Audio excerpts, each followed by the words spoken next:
విచ్చలవిడి అవినీతితో నేపాల్ యువత విసిగిపోయింది. నేపాల్ రాజకీయ నాయకులైతే తిరుగుబాటు చేశారు. నేపాల్లో తమ భవిష్యత్తును నాశనం చేస్తున్న రాజకీయ నాయకులను పరిగెత్తించి కొట్టారు. దేశ ఆర్థిక మంత్రి వీధుల్లో ప్రాణభయంతో పరిగెత్తాడు. నేపాల్ నాయకులు కోట్లకు పడగలెత్తుతున్నారు.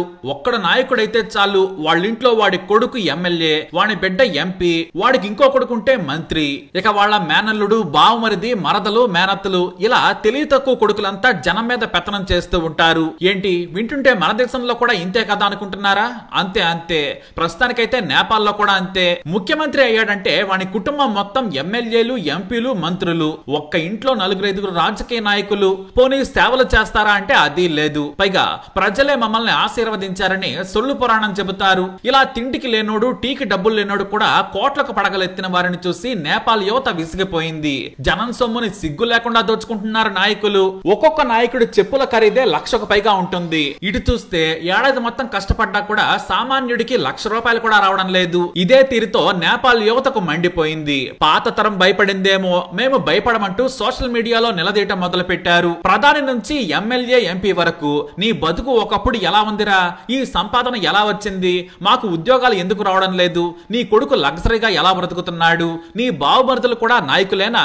రాజకీయ అవకాశాలు మాకివ్వరా? నువ్వు చేసిన ఒక్క మంచి పని చెప్పురా అంటూ చాలా మర్యాదగా నిలదీయటం మొదలు పెట్టారు నేపాల్ యువకులు. మొదట కొంతమందిని బెదిరించారు పోలీసులు. ఆ తర్వాత కేసులు పెడతామని హెచ్చరించింది ప్రభుత్వం. మమ్మల్ని ప్రశ్నిస్తే జైలుకేనంటూ నాయకులు, వారి చెంచాలు రెచ్చిపోయారు. ఎంతమందిని పెడతారో పెట్టమంటూ దేశంలోని యువత సోషల్ మీడియాలో నిలదీయటం మొదలు పెట్టింది. నాయకులకు వ్యతిరేకంగా వీడియోలు, పోస్టులు పెడుతూ వైరల్ చేశారు. ఇక లాభం లేదనుకున్నాడు ప్రధాని ఓలీ. చేసేదే లఫింగ్ పని. పైగా ప్రజల మీద పెత్తనం చేయాలనుకున్నాడు ఆ దేశ ప్రధాని కేపీ శర్మ ఓలీ. సుప్రీంకోర్టు తీర్పును అడ్డు పెట్టుకుని మొత్తం 26 యాప్లకు పైగా బ్యాన్ చేసేశాడు. మా దేశంతో ఈ కంపెనీలు రిజిస్ట్రేషన్ చేసుకోలేదు, కేంద్ర కమ్యూనికేషన్ శాఖల దగ్గర రిజిస్ట్రేషన్ చేసుకోవాలంటూ బ్యాన్ చేసేశారు. వాస్తవానికి తమ అవినీతిని నిలదీస్తున్న యువతను కంట్రోల్ చేసేందుకు అన్ని బ్యాన్ చేసింది నేపాల్ ప్రభుత్వం. WhatsApp, YouTube, Insta, Facebook, Snapchat, LinkedIn, WeChat, Discord, Reddit, Pinterest, Threads, Signal, Quora, Clubhouse, X, Rumble, ఇలా దాదాపుగా 26 యాప్లను నిషేధిస్తూ ఉత్తర్వులు జారీ చేసింది.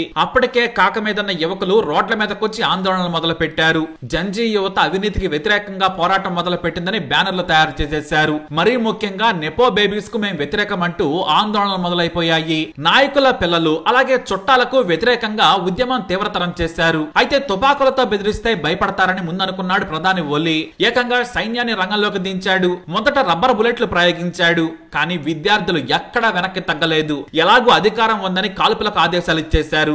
ఇంకేముంది, 25 ఏళ్లు కూడా లేని యువకులపై తుపాకులు మోగాయి. 20 మంది వరకు చనిపోయారు. 400 మందికి బుల్లెట్ గాయాలయ్యాయి. అంతే. ఇక మరింత రెచ్చిపోయారు యువత.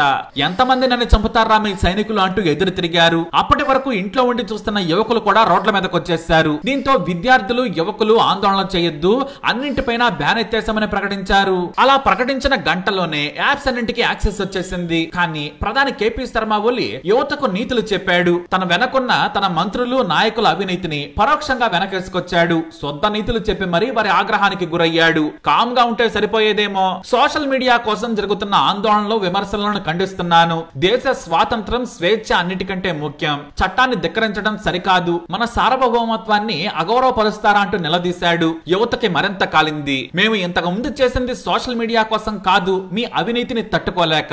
మీ పిల్లలను మా మీద రుద్దుతారా? ఎన్ని తరాలు మీరు మా మీద స్వారీ చేస్తారు? నెపో బేబీస్ వద్దు, మాకు సమాన హక్కులు కావాలి. And corruption and nepotism. Gen Z stands for chance అంటూ నినాదాలు చేశారు. ఆందోళనలకు దిగారు. అయినా కూడా ప్రభుత్వం సంయమనంతో వ్యవహరించాల్సింది. మళ్లీ పోలీసులను ప్రయోగించాలనుకుంది. అంతే. ఆందోళనకారులు ఏకంగా ప్రధాని ఇంటి మీదకు పరుగులెత్తేశారు. ప్రధాని ఇంటికి నిప్పు పెట్టారు. ఆ తర్వాత పార్లమెంట్ కూడా నిప్పంటించారు. భయంతో నన్ను కాపాడమని నేపాల్ ప్రధాని శర్మ ఓలీ ఆర్మీ చీఫ్ ను బ్రతిమలాడుకున్నాడు. తనను సురక్షిత ప్రాంతానికి తరలించాలని వేడుకున్నాడు. కానీ రాజీనామా చేస్తేనే తరలిస్తాం, ఈ ఆందోళనలన్నీ కూడా తాము అదుపులోకి తెస్తామని సైన్యం చెప్పింది. గతి లేక శర్మ రాజీనామా చేశాడు. ఆ తర్వాత మంత్రులు మంత్రులు రాజీనామా చేయక తప్పలేదు. ప్రతి రాజకీయ నాయకుడి ఇంటిని తగలబెట్టేశారు ఆందోళనకారులు. జంజీ మూమెంట్ కాస్త నెపోకెంట్ మూమెంట్ గా మారిపోయింది. రాజకీయ నాయకుల పిల్లలు అవినీతితో వచ్చే ఫలాలను అనుభవిస్తున్నారు. వాళ్ళు కూడా నాయకులు అవుతున్నారంటూ రెచ్చిపోయారు. బక్తాపూర్ లోని కేపీ శర్మ ఒలికి చెందిన మరో ఇంటికి కూడా నిప్పంటించేశారు. ఆ ఇల్లు కాలిపోతుంటే యువత డాన్సులు చేసిందంటే ఎంతలా పరిస్థితి ఉందో అర్థం చేసుకోవచ్చు.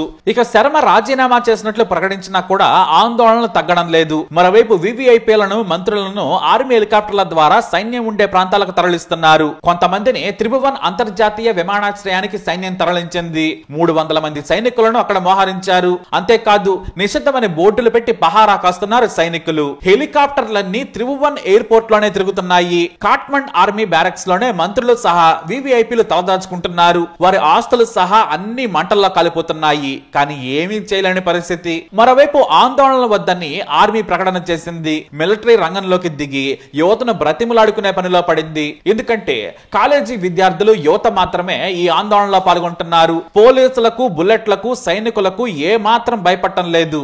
మా మీదకు తుపాకులు వస్తే మాత్రం సైన్యం కూడా ఉండదని హెచ్చరిస్తున్నారు యువత. దీంతో సైన్యం కూడా వెనక్కి తగ్గింది. కాట్మండ్ బయలుదేరిన భారత విమానాలు వెనక్కి వచ్చేసాయి. విదేశీ విమానాలకు కూడా అనుమతి లేదు.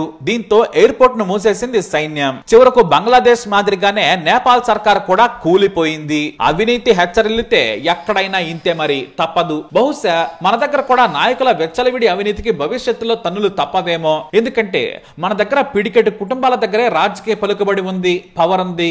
వాళ్ళు వాళ్ళ పిల్లలే మనల్ని ఎలుతూ ఉన్నారు. చివరకు సీఎంలు మంత్రులు కూడా వాళ్లే అవుతున్నారు. అవినీతి తగ్గాలంటే ముందు భూములు కొనకుండా నిషేధించాలి. అప్పుడే అవినీతి తగ్గుతుంది. కేవలం 100 ఎకరాల భూములు కొనే అవకాశం ఉండడంతో అవినీతి నాయకులు అధికారులు వెచ్చలవిడిగా సంపదను పోగేస్తున్నారు. మన దేశంలో దానికి ఫుల్ స్టాప్ పడాలి. పైగా క్రికెట్ నుంచి చివరకు కాంట్రాక్ట్ల వరకు కూడా అన్ని నేతల కొడుకులు చుట్టాలే ఏలుతున్నారు. ఇలాంటి నెపో బేబీ వ్యవహారం మన దేశంలో కూడా తగ్గాలి. లేదంటే నేపాల్లో తనినట్లే యువత మన నాయకులను కూడా తంతుందనడంలో సందేహం లేదు. దేశ సంపదను అంబానీలకు అదానీలకు దోచిపెడతామంటే ఎవరు ఊరుకోరు. ప్రజాస్వామ్యం చాటున వెచ్చలవిడిగా రాజ్యాంగాన్ని కూడా అపహాస్యం చేస్తే తిరుగుబాటు రావడం ఖాయం. నేపాల్ యువత మేలుకొంది.